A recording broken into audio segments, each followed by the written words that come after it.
Quel est le point commun entre les moustiques, Clarence-Seedorf et les plantes médicinales? C'est ce qu'on va voir avec Cassia Amara. Le Suriname.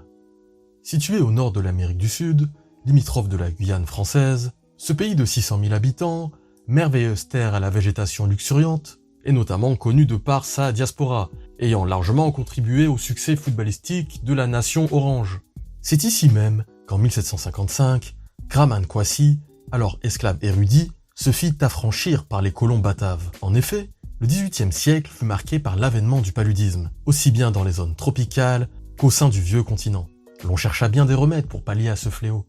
Intervint Kwasi, fin connaisseur et expert en remèdes naturels. Il fit usage de son savoir inspiré des peuples autochtones pour lutter contre la malaria à la fois chez les colons, esclaves et même jusque dans la cour royale. Et à l'origine du remède, une mystérieuse plante.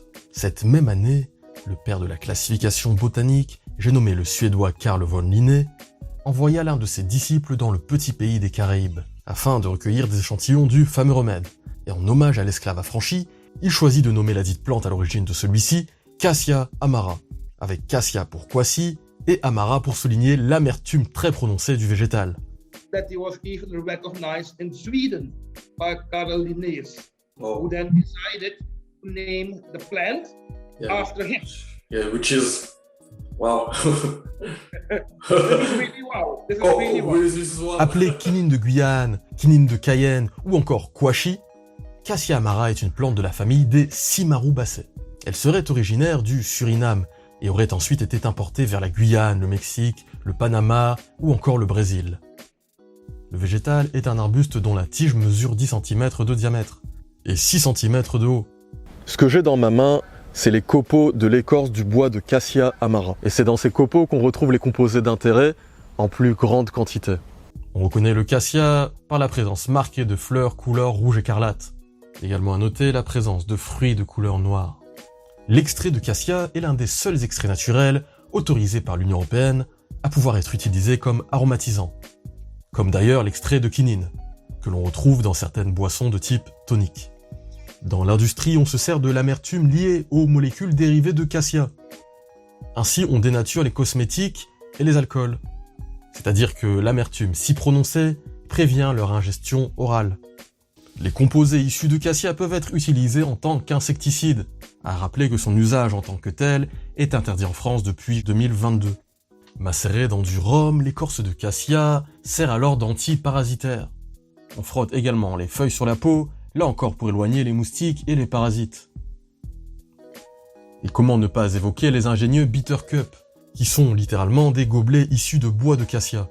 Ces bitter cups sont largement utilisés par les populations locales, à la fois pour lutter contre les pathologies digestives et bien évidemment la fièvre liée au paludisme. Bitter cup on their nightstand, and before they go to bed, they fill it with water. And the male people, of course, they are more macho, with rum or some other alcoholic beverage. Okay. And they leave it sleep overnight.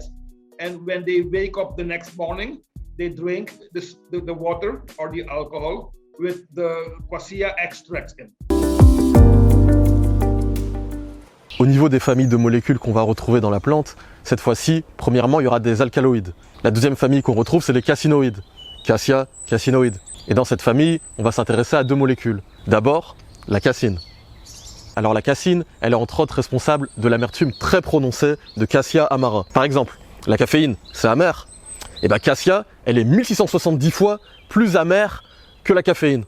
Et cette notion d'amertume, elle n'est pas si anodine que ça. En effet, il y a plusieurs études qui montrent un lien entre des pathologies et cette saveur amère. En effet, le lien entre pathologie et amertume est aujourd'hui largement étudié.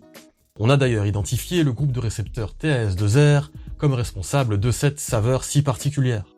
Et c'est aussi un moyen pour les végétaux de lutter contre leurs prédateurs herbivores.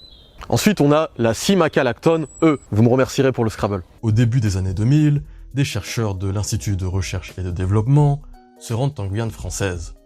Ils y découvrent notre fameuse Simacalactone E.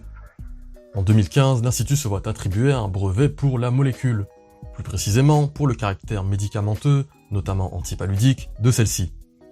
Mais quelques mois plus tard, la Fondation France Liberté conteste ce brevet en accusant l'Institut de biopiraterie, c'est-à-dire de destitution des ressources naturelles des peuples autochtones. Après de nombreuses années de négociations, le brevet est attribué à l'Institut en 2018. Mais l'affaire reste aujourd'hui encore en cours. Cassia amara est une plante qui a de nombreuses propriétés thérapeutiques, mais on va en retenir 3. Elle est tonique amère, ça veut dire qu'elle stimule l'appétit. Elle est antipaludique, donc pour lutter contre le paludisme. Elle est aussi anti-ulcéreuse.